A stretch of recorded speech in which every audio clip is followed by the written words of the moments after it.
Hello बच्चों, तो कैसे हैं आप सब लोग यार। मैं उम्मीद करता हूँ आप बहुत ही ज़्यादा बेहतरीन होंगे। और बेटा जो आपकी पढ़ाई है वो सुपर से ऊपर लेवल की चल रही होगी। तो बेटा एक और शानदार लेक्चर लेके मैं आपके आगे आ चुका हूँ। आपके आगे प्रस्तुत है एक और रैपिड रिवीजन का लेक्चर, जिसके अंदर हम रिवाइज करेंगे बेटा लेक्चर 6 किसका, मॉर्फोलॉजी ऑफ फ्लावरिंग प्लांट्स का। आपको याद होगा बेटा लेक्चर 6 के अंदर हमने फ्लावर की बात करी थी। मैंने आपको बताया था किस तरीके से बेटा शूट टिप डेवलप करती है फ्लावर में, आपकी फ्लोरल मेरिस्टेम के अंदर। ठीक है, फिर हमने बेटा आपको टाइप्स ऑफ फ्लावर के बारे में बताया था।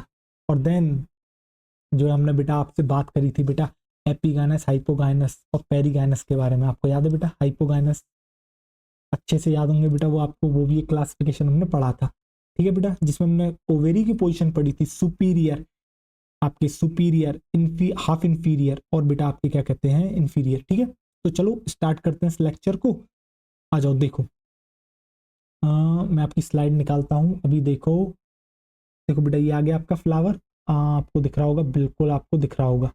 चलो देखो बेटा, मैंने आपसे क्या कहा, आपको पता है ऊपर की तरफ प्रेजेंट होती है शूट एपिकल मेरिस्टेम। ठीक है बेटा, होता क्या है इसके अंदर कुछ हार्मोनल और आपके स्ट्रक्चरल चेंजेस होते हैं, जिससे बदल जाती है किसके अंदर, फ्लोरल मेरिस्टेम के अंदर, या फिर इसी को हम कहते हैं बेटा फ्लोरल प्राइमोडियम। ठीक है बेटा, ठीक है, फ्लोरल प्राइमोडियम। अब यही बेटा फ्लोरल मेरिस्टेम वो होती है जो आगे आगे जाके आपका फॉर्म करती है फ्लावर को। ठीक है, आप अच्छे से जानते हो बेटा शूट एपिकल मेरिस्टेम, इनके ऊपर काफी डिस्कशन हो चुका है, आपको पता है बेटा। शूट इसलिए क्योंकि ऊपर का हिस्सा है, हम इसे पता है एपिकल क्यों कह रहे हैं, क्योंकि इसकी पोजीशन को दर्शा रहा है। और मेरिस्टेम का मतलब होता है बेटा डिवाइडिंग सेल्स। ठीक है, इसी तरीके से बेटा फ्लोरल का मतलब है फूल से संबंधित। ठीक है, और आपके मेरिस्टेम का मतलब डिवाइडिंग सेल्स, यानी कि ऐसी डिवाइडिंग सेल्स जो आगे जाके आपका फूल बनाने वाली है, उन्हीं को कहते हैं बेटा फ्लोरल मेरिस्टेम। किसी को कोई डाउट नहीं होगा। ठीक बेटा, आगे देख बेटा, फिर मैं क्या कहता हूँ, फ्लोरल जो है वो तेरी मॉडिफाइड शूट है। क्यों? क्योंकि बेटा शूट का ही तो हिस्सा है। मॉडिफाइड शूट कैसे है, देख जरा ध्यान से।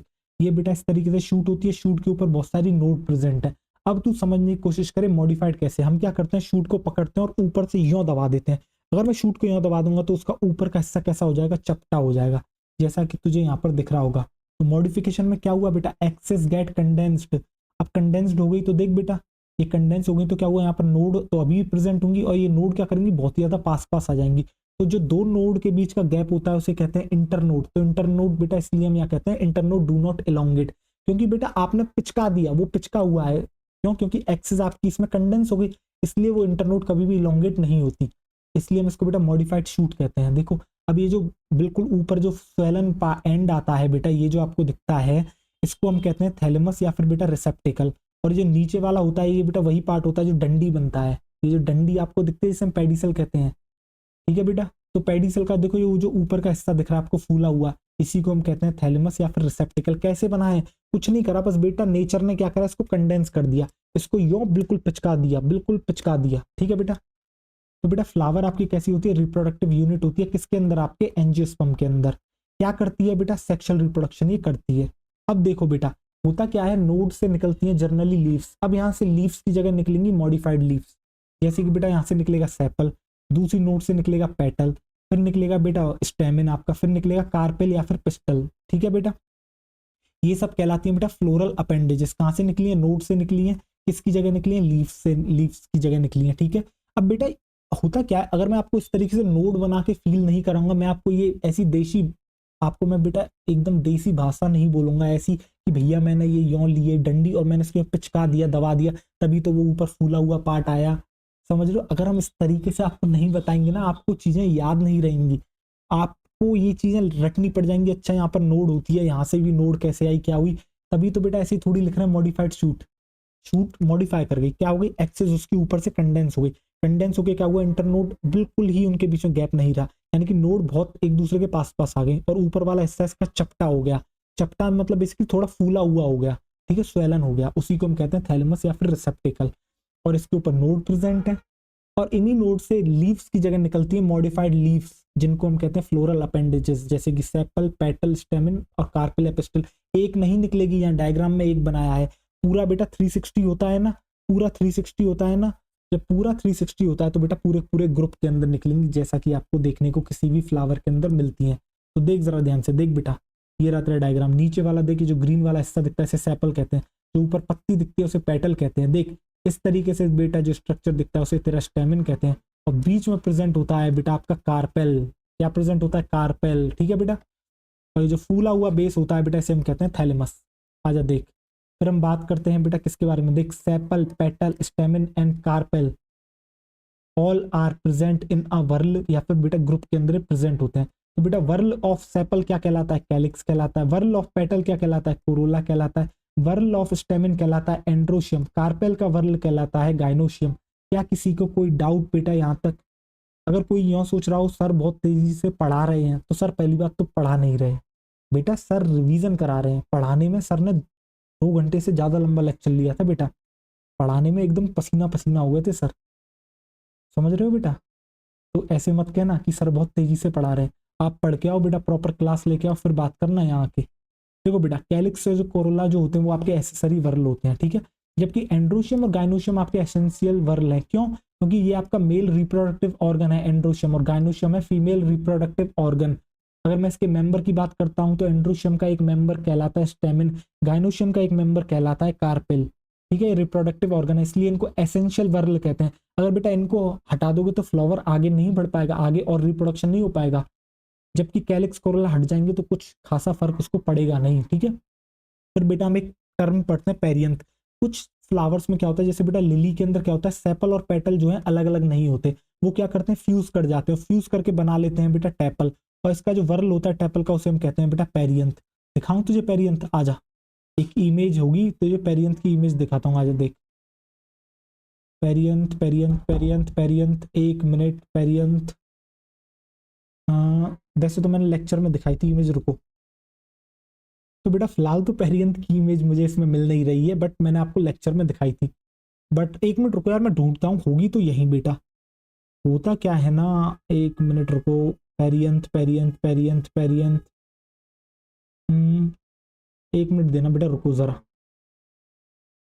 का पेरियंथ, ये रहा बेटा, देखो पेरियंथ दिख रहा है बेटा, इसके अंदर देखो ये ग्रीन वाला स्ट्रक्चर दिख रहा है, ऊपर आपको ये देखो पिंकिश सा दिख रहा है। तो बेटा देखो सेपल पेटल फ्यूज कर चुके हैं यहाँ, इसलिए इनको कहते हैं हम आपके क्या बेटा, पेरियंथ। टेपल कहते हैं एक मेंबर को टेपल कहते हैं, पूरे ग्रुप को पेरियंथ कहते हैं। किसी को कोई डाउट नहीं बेटा, कोई भी डाउट किसी को होगा नहीं। आओ देखो, तो बेटा ये भी आपकी समझ में आ गया। फिर हमने बात करी थी बेटा टाइप ऑफ फ्लावर के बारे में। एक होता है बेटा बायसेक्सुअल, जिसे हम कहते हैं जिसके अंदर एंड्रोशियम गाइनोशियम दोनों प्रेजेंट है। फिर फ्लावर बेटा यूनिसेक्सुअल भी हो सकता है, सिर्फ मेल फ्लावर हो सकता है, फीमेल फ्लावर हो सकता है। मेल फ्लावर को कहते हैं स्टेमिनेट, इसका मतलब क्या है, उसके अंदर सिर्फ और सिर्फ एंड्रोशियम प्रेजेंट होगा। अगर फीमेल फ्लावर होगा तो उसे हम कहते हैं पिस्टिलेट, यानी कि उसके अंदर सिर्फ और सिर्फ गाइनोशियम आपका प्रेजेंट होगा। क्या किसी को कोई डाउट बेटा यहाँ तक? नहीं बेटा, मुझे नहीं लगता किसी को कोई भी डाउट होगा। एक बार मैं हट जाता हूँ जिससे आपको दिखे। दिख गया बेटा, फीमेल फ्लावर को क्या कहते हैं, पिस्टिलेट, मेल फ्लावर को स्टेमिनेट, और बेटा बायसेक्सुअल दोनों प्रेजेंट है। अब आपके मन में कभी ये आया कि अगर दोनों ही सेक्स ना हो, कोई भी ना हो, तो उसके अंदर क्या कहेंगे उस फ्लावर को? बेटा उस फ्लावर को हम कहते हैं न्यूटर। क्या कहते हैं बेटा? न्यूटर। आगे जब हम आपको फैमिलीज पढ़ाएंगे ना, वहां हम इस टर्म के बारे में बात करेंगे बेटा, न्यूटर के बारे में। न्यूटर के बारे में बात होगी, बताऊंगा कहां पर बात होगी, देखना तुम जरा गौर करके, ठीक है। तो आप ये याद रख सकते हैं, जो इसके अंदर कोई भी सेक्स नहीं मिलेगा उसे न्यूटर फ्लावर कहते हैं। देखो बेटा फिर हमने सिमेट्री की बात करी थी कि हम इसे काटना शुरू करते हैं। तो बेटा एक होता है सिमेट्रिकल फ्लावर, यानी कि जो दो बराबर हिस्सों में बट सकता है, कट सकता है किसी एक प्लेन से पास करने पर, ठीक है बेटा। एक होता है एसिमेट्रिकल फ्लावर, जिसे बेटा कहीं से भी कोशिश कर लो दो बराबर हिस्सों में आप काट ही नहीं सकते हैं, ठीक है। ऐसे फ्लावर को हम इर्रेगुलर कहते हैं। फिर बेटा सिमेट्री में 2 तरह के आते हैं फ्लावर आपके। एक ऐसा फ्लावर जिसे बेटा आप किसी भी प्लेन से काट सकते हो, मतलब आप बेटा क्या कहते हैं, जब आप उसे बराबर 2 हिस्सों में बांटना चाहते हो तो उसके कई सारे आपके जो है प्लेन हो सकते हैं जो उसके सेंटर से पास करते हुए उसे 2 बराबर हिस्सों में काट रहे हो। उसको हम कहते हैं बेटा एक्टिनोमॉर्फिक या फिर रेडियल सिमेट्री। एक होती है जाइगोमॉर्फिक या बाइलेटरल सिमेट्री, यानी कि सिर्फ एक ही ऐसा प्लेन होगा जिससे वो 2 बराबर हिस्सों में बट सकता है। और पता है वो कौन सा प्लेन होता है? वो वर्टिकल प्लेन होता है। मुझे देखो जरा ध्यान से, ह्यूमन, मुझे अगर काटना है तो क्या मैं स्टोमक से काट दूंगा अपने आप को? नहीं, 2 बराबर हिस्सों में उसका। बट अगर तू मेरे वर्टिकल बिल्कुल यहाँ से लेके जाएगा, बिल्कुल बीच में से बेटा, यहाँ से तू मेरा अगर काटना शुरू करेगा यों, तो देख तू देख, इधर की तरफ बेटा सेम है, इधर की तरफ बिल्कुल आइडेंटिकल है। मेरे अंदर जो तुझे सिमेट्री देखने को मिल रही है वो बायलेटरल देखने को मिल रही है। क्या किसी को कोई डाउट नहीं बेटा? कोई भी डाउट नहीं होगा, देख जरा ध्यान से। अब देख बेटा आगे बढ़ते हैं, इसी को थोड़ा इन डिटेल डिस्कस करते हैं। रेडियल सिमेट्री क्या होती है? देख मैंने दिखाया ना यहाँ, एक बेटा एक प्लेन ये रहा, एक प्लेन ये रहा, एक प्लेन ये रहा, एक प्लेन ये रहा। मस्टर्ड में मिलती है, चिली में मिलती है, धतूरा में मिलती है। डेफिनेशन क्या है? When a flower can be divided into two equal halves through many planes passing through centre. बेटा सेंटर से पास करना चाहिए वो प्लेन, और दो बराबर हिस्सों में बेटा बांटे किसको? आपके फ्लावर को, और कई सारे होने चाहिए, तब हम उसे कहते हैं रेडियल सिमेट्री। फिर आती है बेटा जाइगोमॉर्फिक या फिर बाइलेटरल सिमेट्री। ठीक है, when a flower can be divided into two equal halves through only one plane passing through centre, जैसे कि बेटा केसिया पी गुलमोहर पीन में आपको देखने को मिलता है। क्या किसी को कोई doubt?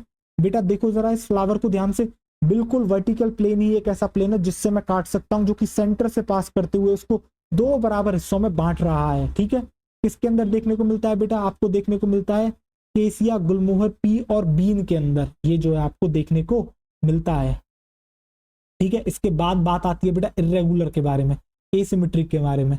When a flower can not be divided into two equal halves through any plane passing through centre.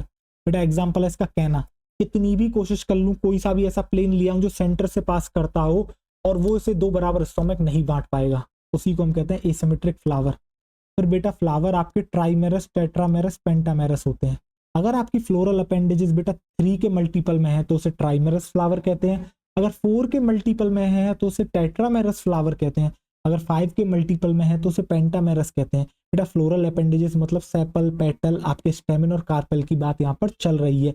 अगर वो बेटा 3 के में है, सपोज करो 3, 6, 9 इसके मल्टीपल में आ रहे हैं, तो उस फ्लावर को हम कहते हैं ट्राइमेरस फ्लावर। ठीक है बेटा, जब हम आपको फ्लोर फैमिलीज पढ़ाएंगे तब इनका डिस्कशन होगा वहां पर, ट्राइमेरस, टेट्रामेरस, पेंटामेरस का। ठीक है, टेंशन मत लेना। देखो आओ देखो बेटा, फिर मैंने आपको क्या बताया था? मैंने आपको बताया था बेटा, देखो बेटा ब्रैक्ट के बारे में।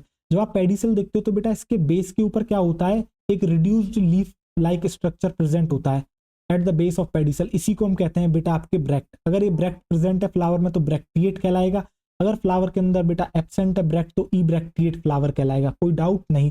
अगर यही बेटा सेम स्ट्रक्चर, ये जो रिड्यूस्ड लीफ है, ये अगर पेडिसल पे आ जाए तो बेस से हटके उसके जस्ट ऊपर चलना शुरू कर दे तो बेटा ये ब्रैक्टियोल कहलाती है। क्या किसी को कोई डाउट बेटा ब्रैक्ट और ब्रैक्टियोल में? बिल्कुल नहीं होगा। फिर हमने बात करी बेटा टाइप्स ऑफ फ्लावर, किसके बेसिस पर? On the basis of position of calyx, corolla, androecium with respect to ovary. यानी कि ओवेरी की क्या पोजीशन है बेटा, किसके रेस्पेक्ट में? आपके कैलिक्स, कोरोला, एंड्रोशियम में। इसके बेसिस पर फ्लावर आपके 3 तरह के होते हैं, एक होता है हाइपोगाइनस, एक होता है पेरीगाइनस, एक होता है एपिगाइनस। हाइपो का मतलब होता है बिलो और गाइनस का मतलब होता है ओवेरी। यानी कि हम यहाँ पर डिस्कस कर रहे हैं किसकी पोजीशन? कैलिक्स, कोरोला और एंड्रोशियम की, किसके रेस्पेक्ट में? ओवेरी के। यानी कि अब जो बेटा कैलिक्स, कोरोला और एंड्रोशियम की पोजीशन होगी वो हाइपोगाइनस के अंदर ओवेरी से नीचे होगी। पेरीगाइनस में बेटा बिल्कुल आपके सेंटर से में ही, ऑलमोस्ट सेंटर पर देखने को मिलेंगे, एक ही सेम लेवल पे। एपिगाइनस में बेटा ये जो है आपके ओवेरी से ऊपर होंगे। ठीक है, हाइपोगाइनस, पेरीगाइनस, एपिगाइनस फ्लावर का, ये फ्लावर की बात चल रही है, ओवेरी की बात नहीं चल रही है। जब आपसे कोई सुपीरियर कहे, हाफ इंफीरियर कहे और इंफीरियर कहे, तब वो बात चल रही है ओवेरी के बारे में। हाइपोगाइनस ओवेरी नहीं होती, हाइपोगाइनस फ्लावर होता है। क्या किसी को कोई डाउट? बेटा मैं चीख चीख के बता चुका हूं कई बार, और फिर भी बच्चे बहुत बार गलती करते हैं। अब जरा ध्यान से देखो इस फ्लावर के अंदर क्या दिख रहा है? ओवेरी की पोजीशन देखो बिल्कुल टॉप पर है, बाकी सब कुछ इससे नीचे है, इसलिए बेटा इसको कहते हैं हाइपोगाइनस। ओवेरी की पोजीशन कैसी है? बिल्कुल टॉप पर है, इसलिए सुपीरियर है। बाकी जो वर्ल की पोजीशन है वो बेटा बिलो ओवेरी है। मस्टर्ड, चाइना रोज, ब्रिंजल में ये देखने को मिलता है, इसलिए हाइपोगाइनस फ्लावर इसका नाम होता है। ठीक है, ओवेरी यहाँ पर आपको सुपीरियर देखने को मिलती है। हाइपोगाइनस मतलब बेटा जितनी भी आपकी गाइनस से नीचे हैं, जितने भी वर्ल हैं। फिर आता है बेटा पेरीगाइनस। पेरीगाइनस में जरा ध्यान से देखो बेटा, यहाँ पर बेटा बहुत से लोग इसको हाफ सुपीरियर कहने लगते हैं ओवेरी को, हाफ सुपीरियर नहीं है, हाफ इंफीरियर है। देखो बेटा ओवेरी नीचे है इनसे, बाकी ये जो तीनों होते हैं बेटा सेम लोकेशन पर प्रेजेंट होते हैं, एट द सेम लेवल होते हैं। मैं दिखा नहीं पाया हूं ये अलग बात है, बट होते सेम लेवल पे हैं। तो बेटा ओवेरी की पोजीशन कैसी होती है? यहाँ हाफ इंफीरियर होती है। अदर वर्ल की जो पोजीशन होती है वो कैसी है? देखो located on the rim of thalamus almost at the same level. देखो बेटा यहाँ पर जो थैलेमस था ना वो थोड़ा फ्लैट था, ठीक है। अब यहाँ पर देखो थोड़ा उसने रिम बना ली, और रिम ऐसे बनाई है कि देखो बेटा बीच में से, देखो ये लेवल दिख रहा है आपको, देखो बेटा बीच में, ना तो ये बिल्कुल ऊपर है ना बिल्कुल नीचे। अगर ये बिल्कुल ही ऊपर पहुंच जाती तो मैं कहता इसको एपीगाय, आपके क्या कहते हैं, आपके एपिगाइनस फ्लावर। बट ये जो पेरिगाइनस है बीच की स्थिति है, इसलिए हम इसको कहते हैं बेटा आपके पेरिगाइनस फ्लावर। और देखो बेटा ओवेरी कहाँ है? ओवेरी जस्ट नीचे है, बट ओवेरी ऐसा नहीं है कि ये बेटा बिल्कुल ही बहुत ही ज्यादा नीचे चले गए इनसे, जस्ट थोड़ी सी ही नीचे, इसलिए हम इसको हाफ इंफीरियर कहते हैं, हाफ सुपीरियर मत कहना। कुछ लोग कहें कि सर अगर ये बिल्कुल ही यहाँ पर होते तो हम सुपीरियर कहते ओवेरी को, अब ये थोड़ा सा ऊपर आए हैं तो हम इसको हाफ सुपीरियर कह लेते हैं। नहीं बेटा, हाफ इंफीरियर है। देखो आंखों से दिख रहा होगा नीचे की तरफ लगी पड़ी है ओवेरी आपकी, पीच प्लम रोज में आपको देखने को मिलती है। फिर आता है बेटा एपिगैनस फ्लावर। इसके अंदर क्या होता है, जो मार्जिन होते हैं थैलेमस के, देखो वो ग्रो कर जाते हैं। देखो बेटा मार्जिन दिख रहे हैं, ये मार्जिन है, ये ऊपर करके ग्रो कर जाते हैं और एनक्लोज कर देते हैं ओवरी को, कंप्लीटली घेर लेते हैं चारों तरफ से, और बाद में इसके साथ क्या कर जाते हैं, फ्यूज कर जाते हैं। अब देखो बेटा ओवेरी बिल्कुल नीचे गई और बाकी सब कुछ बिल्कुल ऊपर चला गया, इसलिए ओवेरी यहाँ पर इंफीरियर है और बाकी सब वर्ल की पोजीशन बिल्कुल ऊपर है। गुआवा, कुकुम्बर और रे फ्लोरेट ऑफ सनफ्लावर में आपको ये देखने को मिलते हैं। चलो मैं दिखा देता हूँ रे फ्लोरेट क्या है। सनफ्लावर में बेटा दो तरह के फ्लावर होते हैं। बेटा मैं आपको एक बात बताता हूँ, सनफ्लावर के ऊपर अभी मैंने पूरी तरीके से चर्चा खत्म नहीं करी है, अभी इसके बारे में मुझे आपको बहुत कुछ बताना है, फैमिलीज आएंगी तब डिस्कस करूंगा। देखो मैं दिखा देता हूँ तुम्हें एक बार। सनफ्लावर में देखो बेटा इस तरीके से दो मिलते हैं, अंदर डिस्क फ्लोरेट होते हैं, बाहर की तरफ रे फ्लोरेट होते हैं। ये बेटा अपने आप में पूरे के पूरे फूल हैं, जो पत्तियां सी आपको दिखती हैं, पत्ती नहीं है, पूरा का पूरा फूल है अपने आप में। ठीक है बेटा, देखो ये बेटा रे फ्लोरेट है आपका, ये डिस्क फ्लोरेट है। किसी को कोई समस्या नहीं बेटा, कोई समस्या नहीं होगी। तो बेटा इस लेक्चर को यहीं पर रखते हैं। मैं उम्मीद करता हूँ आपको बहुत बेहतरीन तरीके से समझ में आया होगा और बेटा आपका रिवीजन बहुत अच्छा चल रहा होगा। चलो बाय बाय, टेक केयर, मिलते हैं बेटा।